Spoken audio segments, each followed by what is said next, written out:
And what is the deal, friends? It is your boy, Professor G. Mark Gray. Thanks for hanging out. OG Sportsrap here on Substack and Sportsrap, the network. Don't forget, you can catch up with me on Substack for anything that you missed throughout the course of the show and give me your feedback. Love to get you in. Hey, and if you choose to make some video takes, I'm definitely going to choose the air. Okay. So let's just make that happen. And you don't have to agree with me. I mean, cleverly worded disses are always welcome. Just make sure you spell the name right. Professor G. Common spelling. I guess you could check that out by looking at a um dictionary of some sort. But then again, I digress from that. I had a couple of sports tidbits that I definitely wanted to get to. And you want to talk about a guy that is the personification of a triumphant spirit in sports. We always get these behind the scenes stories of these Olympic athletes who are working out in somebody's Alps in the barren wastelands of Northeastern Europe somewhere. But we don't talk about really the guys who come out of nowhere. And well, it's hard to say that when a guy is drafted like Malik Willis was, that he's coming out of nowhere. But the fact of the matter is that Malik Willis is a paid guy now.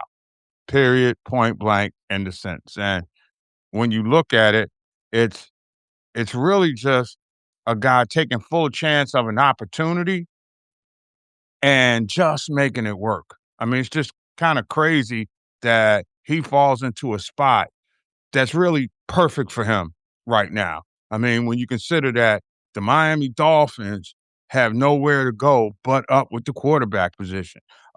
Malik Willis is a upgrade.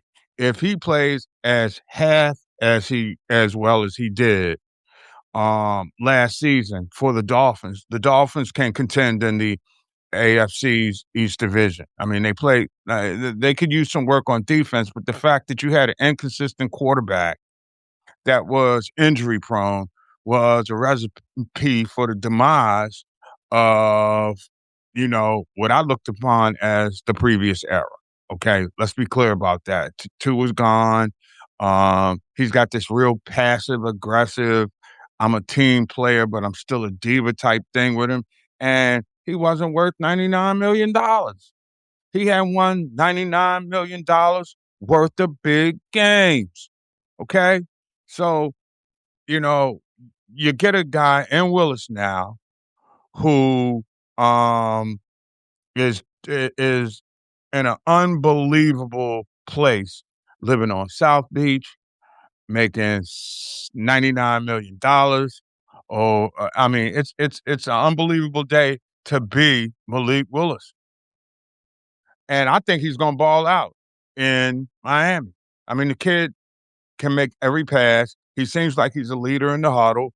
Um, he's not bigger than the game yet, and all things considered, I mean, if you're Jeff Hafley and you coming in as a new coach, it makes good sense to have a quarterback that's coming in just as hungry as you, and he's got something to prove. And I think that, and I misspoke because the deal is $67.5 million, but 45 of it is guaranteed. I don't know about you. I could set the rest of my life up on that, and that's great. And that's a lot of money for a guy that went 2-1 in 3 starts over the last 2 years. But he's a 79% passer. So think about it. You complete 70, damn near 80% of your passes, accuracy, 6 touchdowns, and no interceptions. Again, it's a 3-game sample size of what the Dolphins are banking on to be a franchise changing and career changing move. This is supposed to be a win-win situation for the Dolphins and Malik Willis. One of two things is going to happen. And they've got a new front office down there, so I want to take that out of the equation. But how does he fit with the skilled players around him? And that's the one question I would ask, because I think in Green Bay, the skilled players around him were better. You're gonna lose Tariq Hill. That's just about a certainty. I don't really think of the Dolphins having that big play receiver that's a game changer, somebody you got to scheme for. I mean, they got guys that if you blow a coverage can take advantage of you. But when you get right down to it, I mean, they don't punish you. They're just not physical. Okay. And I will say this about Malik Willis coming from Green Bay to Miami. This is going to sound like a far stretch, but it's a real thing. He played in Green Bay. Okay. And if you can throw the ball in Green Bay, you should be all pro in Miami.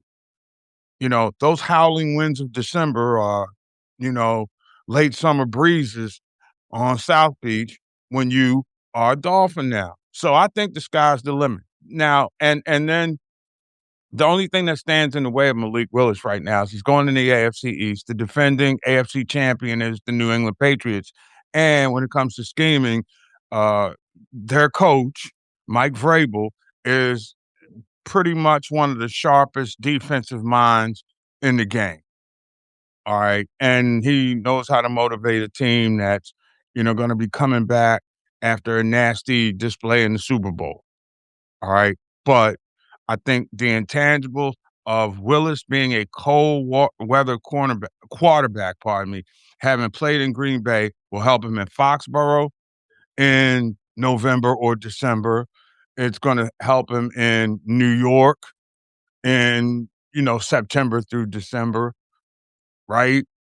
I mean, and then I'm talking about Western New York now with the Buffalo Bills.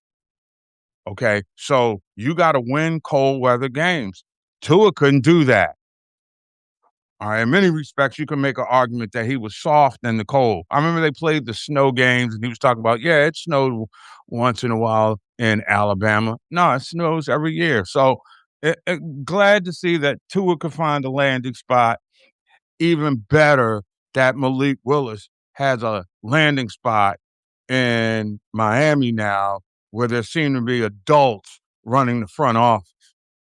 And we know there was no adult leadership on the sidelines.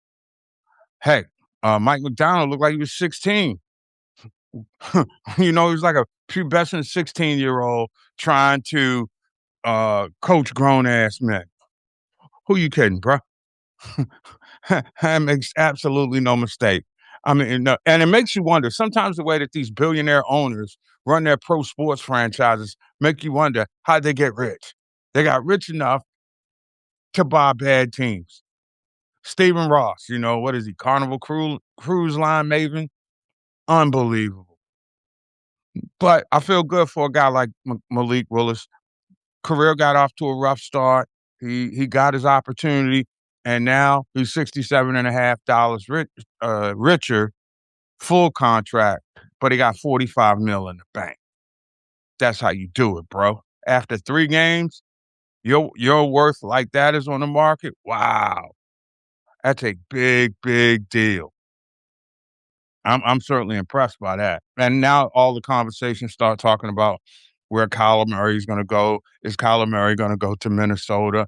I mean, I tell you what, if it came down to Kyler Murray and Tua, I'm taking Kyler Murray. Kyler Murray's tougher. Plus, he's an athlete. Now, can you harness that athletic skill and turn it into a contending quarterback? Remains to be seen. Hard to figure that one out. But long, long story short, as I look at the big picture, I'm thinking that the real winner of this early round of quarterback moves is, to me, Malik Willis. Low expectations, high rewards potentially down there in South Florida. And speaking of potential now, and again, I guess for the next 48 hours or so, I'm going to be standing up for the little man. I think there would be something almost criminally wrong if a team from a mid-major conference loses one game in its conference tournament and then can't get into the NCAA show. I am all in with the previous body of work up to the point where they lost in their first game of the conference tournament. So what the NCAA, and I guess losing, you could say. I mean, I don't think we're having this question about the Miami Redhawks. In case you missed it, the team goes into the tournament having won 29 games in a row. They lose in the first round of the MAC tournament, the Mid American Conference, and suddenly you got all the experts, and there's been a lot of major experts, and I'm talking about former major coaches who always want to talk the stuff. And this is what I'm getting sick about seeing in terms of those who are analyzing and on screen TV in the morning. All right. You forget where you came from when you're coming off the face with your tape. Bruce Pearl, and again, I am never going to be one of my guys. Don't really dig it. All right.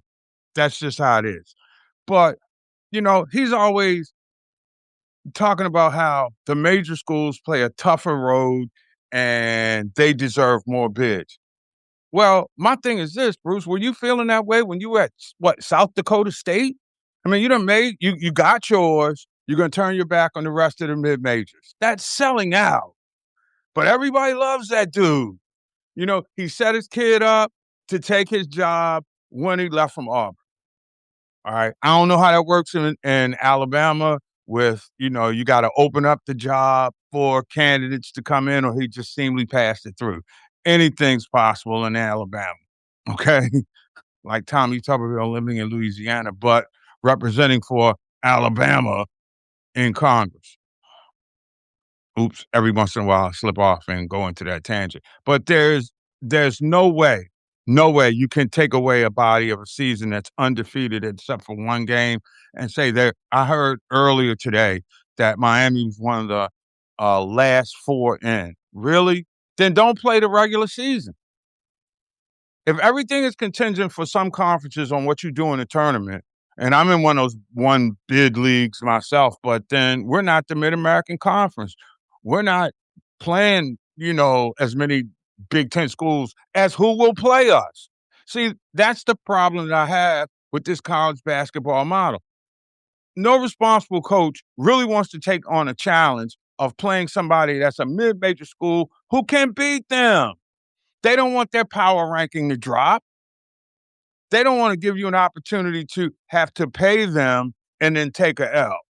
So what's the mid-major supposed to do but play every game on the schedule of the teams they have to play and then those that will play them? And we start using this quad one stuff. Let's be clear.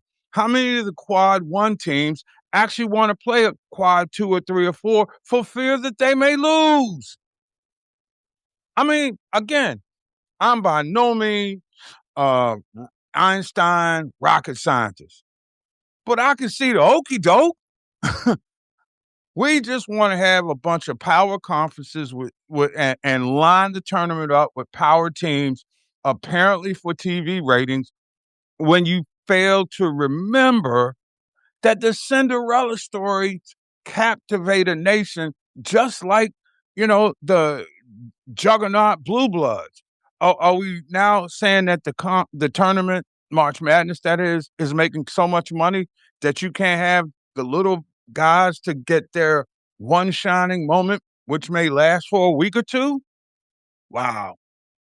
And where's Congress in trying to come up with some answers to that? You'll pick on the athletes, but you can't fix the tournament. Come on, y'all. Who you kidding? Who are you kidding? Anyway, that's going to do it for me, Professor G. Mark Gray. Thanks for hanging out with me. It's OG Sports Rap on Sportsrap Network. Remember, download the mobile app because we all we got. And you can always find me on Substack at Sportsrap OG. Barbershop's now closed. Lights are off. See you in 22 hours. Peace.